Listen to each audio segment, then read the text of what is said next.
Welcome to Back to the Texts Themselves, a series on phenomenology. Today we will examine part 1 of the introduction to being and time. In this video, I'll address the following questions. 1. What is being? 2.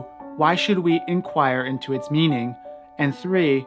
Who is Dasein? If you learned something from this video, please feel free to like it, share it, and subscribe to my channel. Over the next few videos, we'll cover what is a dense and conceptually rich introduction. In this case, to understand the introduction is to understand the entire book. As such, as much as it's helpful to read it first, it will be just as beneficial to read it at the end. One will likely be amazed to discover almost everything that Being and Time addresses is already contained within the introduction. So let us address the first question. What is being? Grammatically, the word to be is a verb that characterizes the status of a subject of a sentence. I am, you are, it is. The status of to be is also a judgment that is implied to every subject that can be spoken of. To be or not to be is the first judgment upon which all other judgments depend upon. When I say the cat sleeps on the mat, an implicit judgment is made concerning the status of the cat, as well as the mat, that they both have this status which we call being. Even if I speak hypothetically, as I'm now, I assume that such concepts contain within them the potentiality for being. Even if I speak of a unicorn, yes, it does not exist as a living animal, but as an idea or product of the imagination, it has a certain manner of being. And so everything has this feature of being. Ordinarily, we can define a verb across all its variations. The activity of sleeping, for example, whether in a cat or human, has a distinct set of features that can be identified and is applied to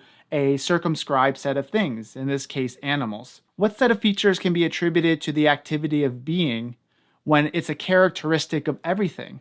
One may say that it is what has matter or depends upon matter, and that the atomic structure of that matter is what defines being. Yet we may ask, do not atoms also exist? And so, in this sense, being is not defined by the atom, but the atom represents a particular instance of being. And so, by defining being as matter, we've only offered an example and not a definition of it. In fact, this is the difficulty of defining being. We can only point to examples of it, but lack a larger category in which we can situate the concept as we can with sleep, which might be defined as a specific mode of consciousness. No such larger category is available to us for situating the concept of being. And so we find the most basic concept that pervades everything to be perhaps the most enigmatic of all, to the point that it would seem indefinable. So why should we inquire into its meaning? Or to put it another way, why bother with this question? Either it's so obvious, so self-evident that it really is superfluous to search out a definition, or it's so general and vague that definition is fundamentally impossible. Either way, it could be argued searching for the meaning of to be seems misguided. And yet, as Heidegger states, every field of knowledge has its own approach to being that makes up its subject matter. There are fixed understandings of being that undergird and make possible the search for knowledge within a given field of study. These fixed understandings are what Heidegger calls fundamental concepts. They're often taken for granted and precede that field of study. Science, for example, approaches its objects of study with a certain set of assumptions that are necessary to conduct its investigations, indeed are necessary to do science in the first place. At times, these fundamental concepts are reflected upon and questioned, leading to a transformation of them. This is what Heidegger considers the development of a science. A classic example is the movement from the paradigm of Newtonian mechanics to the theory of relativity. As such, these fundamental concepts concerning the being of a science's subject matter helps and hinders scientific progress. It makes possible productive investigations, but also creates blind spots. Every field has its own fundamental concepts, and all of them are situated within a larger set of assumptions deriving from the most fundamental concepts of all. Philosophy is to concern itself with those most fundamental concepts. Yet, just as the particular sciences can be hindered by their fundamental concepts, so can philosophy. And as such, the fundamental concepts of philosophy are themselves in need of investigation. And such an investigation, Heidegger believes, holds implications for the fundamental concepts of all the sciences. For this reason, we must set out to consider the meaning of being in general as concerning the most fundamental concept of all.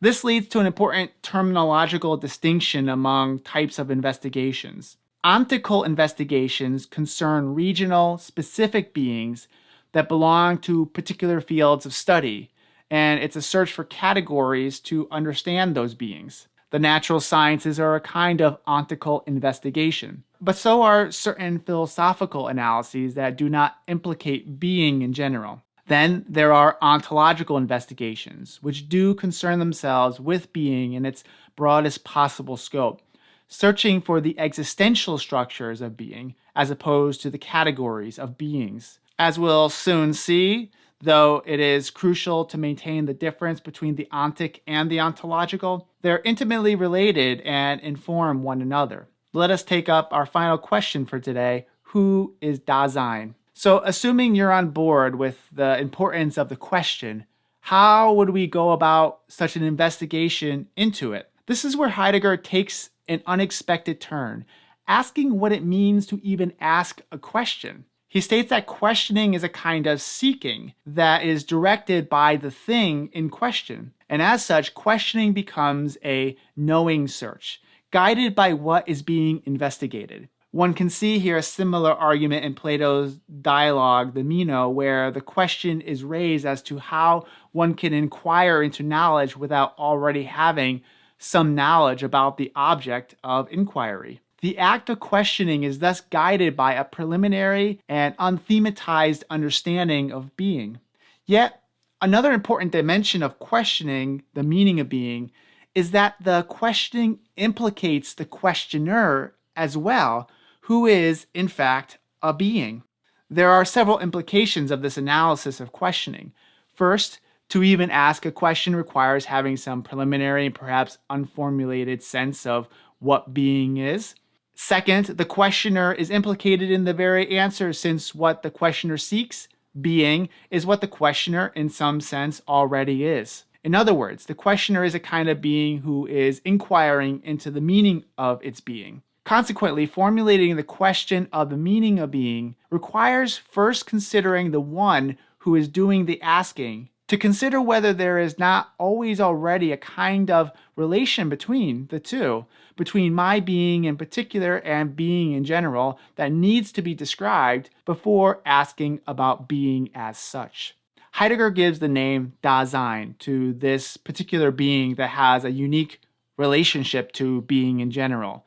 It is the one who is concerned about its being in a manner that no other being is. The name Dasein has the meaning of being there or being here. The German word da can mean either here or there, but is somewhat distinct from the word dort, which means spatially over there. Yet da is not the same as here either. I think it's best to leave it ambiguous and allow its general association with spatiality be emphasized rather than its specific locality. If one wishes, you could perhaps say that when I'm talking about myself as Dasein, I'm a being here, whereas when I'm speaking of the other, I'm concerned with Dasein as being there. One of the fundamental characteristics of Dasein is that it has some preliminary understanding of its being, which precedes and guides the inquiry into its meaning. To put it in a manner famously phrased by Heidegger, the ontic distinction of Dasein lies in the fact that it is ontological. In other words, the distinguishing characteristic of this particular being, Dasein, is that it's concerned about and involved in being in general in a manner unlike any other being. Existence is what Heidegger calls being in its relationship to Dasein.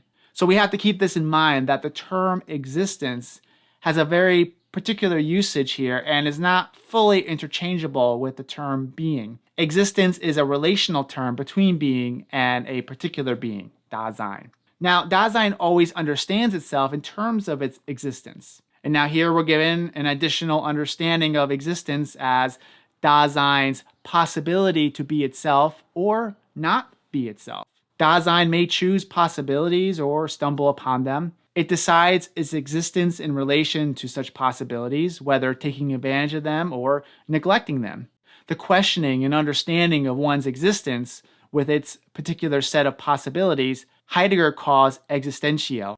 This is an ontic awareness that concerns the meaning of being's distinct manner of existing and its associated possibilities. In contrast, the kind of ontological awareness concerned with the general structures of existence is called existential rather than existentiell.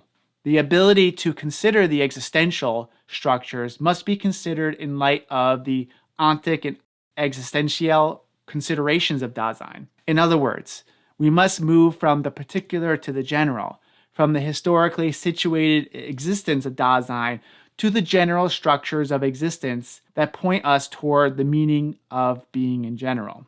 In conclusion, Dasein is given priority over all other beings. It has an ontic priority, as Dasein is the being who is defined by its existence. It has an ontological priority in that Dasein's relation to existence allows special access to being in general.